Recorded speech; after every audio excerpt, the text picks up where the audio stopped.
ಏನು ಸರ್ ಸ್ಪಾಟ್ಗೆ ಹೋಗಿದ್ರಿ, ಯಾವ ರೀತಿ ಆಗಿತ್ತು ಸರ್? ಅದು ಆ್ಯಕ್ಚುಲಿ ಆ ಕಡೆಯಿಂದ ಟ್ರಕ್ ಅದು ಆ್ಯಕ್ಚುಲಿ ಅಲ್ಯೂಮಿನಿಯಂ ಫ್ಯಾಕ್ಟ್ರಿಗೆ ಸೇರಿರೋದು, ಜಿಂದಾಲ್ ಅಲ್ಯೂಮಿನಿಯಂ ಫ್ಯಾಕ್ಟ್ರಿಗೆ ಸೇರಿರೋದು. ಅಲ್ಯೂಮಿನಿಯಂ ಅಲ್ಲಲ್ಲ, ಅಲ್ಲಿಗೇನೋ ಹೋಗ್ತಾ ಇದ್ದು ಬೆಂಗಳೂರಿಗೆ ಅಂತ ಹೇಳ್ತಾರೆ, ಅಲ್ಲೇ ತಾನೇ ಬ್ರಾಂಚ್ ಇರೋದು ಅದು. ಅಲ್ಲಿಂದ ಅಲ್ಲಿಗೆ ಲೋಡು ಬೆಳಗ್ಗೆ 10 ಗಂಟೆಗೇನೋ ಬಿಟ್ಟಿದೆ ಅದು. ಆ್ಯಕ್ಚುಲಿ 10:30 ಸ್ವಲ್ಪ ದೂರ ಮುಂದೆ ಬಂದು ಬೇಗೂರಿಂದ ಆಚೆ ಕಡೆ ಸಿದ್ಧಾರ್ಥ ಮೆಡಿಕಲ್ ಕಾಲೇಜ್ ಹತ್ರ ಆಗಿರೋದು ಅದು. ಆ ಕಡೆಯಿಂದ ಬಂದಿದೆ, ಏನಾಯ್ತು ಅಂತ ಗೊತ್ತಿಲ್ಲ ಅವ್ರಿಗೆ. ರೈಟ್ ಸೈಡ್ಗೆ ಹೋಗ್ಬಿಟ್ಟಿದೆ. ಈ ಎದುರುಗಡೆ ಕಾರು ಈ ಕಡೆಯಿಂದ ಹೋಗಿದೆ, ಕಾರ್ ಮೇಲೆ ಬಿದ್ದುಬಿಟ್ಟಿದೆ ಅದು. ಯಾವುದು ಲಾರಿ ಟ್ರಕ್ ಅದು ಆ್ಯಕ್ಚುಲಿ ಬಿದ್ದುಬಿಟ್ಟಿದೆ ಕಾರ್ ಮೇಲೆ. ಕಾರಲ್ಲಿದ್ದವರೆಲ್ಲ ತೀರೋಗಿದ್ದಾರೆ. ಕಾರು ಪಚ್ಚೆ ಆಗಿಬಿಟ್ಟಿದೆ.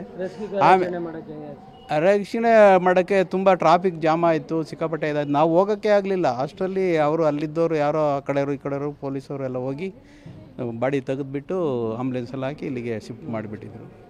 ಏನು ಸರ್ ಅದು ರೋಡಲ್ಲಿ ಏನಾದರೂ? ರೋಡ್ದೇನು ಪ್ರಾಬ್ಲಮ್ ಏನಿಲ್ಲ. ಆ್ಯಕ್ಚುಲಿ ಡಿವೈಡರ್ ಮೇಲೆ ಹತ್ತಿ ಆ ಕಡೆ ಸೈಡ್ಗೆ ಬಿದ್ದಿದೆ. ಆ ಕಡೆಯಿಂದ ಬರೋದು ಲೆಫ್ಟ್ ಸೈಡ್ದಿಂದ ರೈಟ್ ಸೈಡ್ಗೆ ಹೋಗಿದೆ ಲಾರಿ ಟ್ರಕ್. ಏನು ಪ್ರಾಬ್ಲಮ್ ಆಯಿತು ತಪ್ಪು ಮಾಡಿದಂಥ ಅಮಾಯಕ ಫ್ಯಾಮಿಲಿ ತೊಂದರೆ ಆಯ್ತು. ಈಗ ಏನು ಮಾಡೋಕ್ಕಾಗಲ್ಲ. ಇವಾಗ ನೋಡಿ, ಇವರು ಬೆಂಗಳೂರಿಂದ ಎಲ್ಲಿಗೆ ಹೋಗ್ತಿದ್ರು ಕೇಳಪ್ಪ? ಬಿಜಾಪುರಕ್ಕೆ ಹೋಗ್ತಾಯಿದ್ರಾ? ಬಿಜಾಪುರಕ್ಕೆ ಹೋಗ್ತಾಯಿದ್ರು ಬೆಂಗಳೂರಿಂದ ಅಂತ ಬರ್ಕೊ ಹೋಗ್ತಾ ಇದ್ದಂಥ ಫ್ಯಾಮಿಲಿ ಇದು.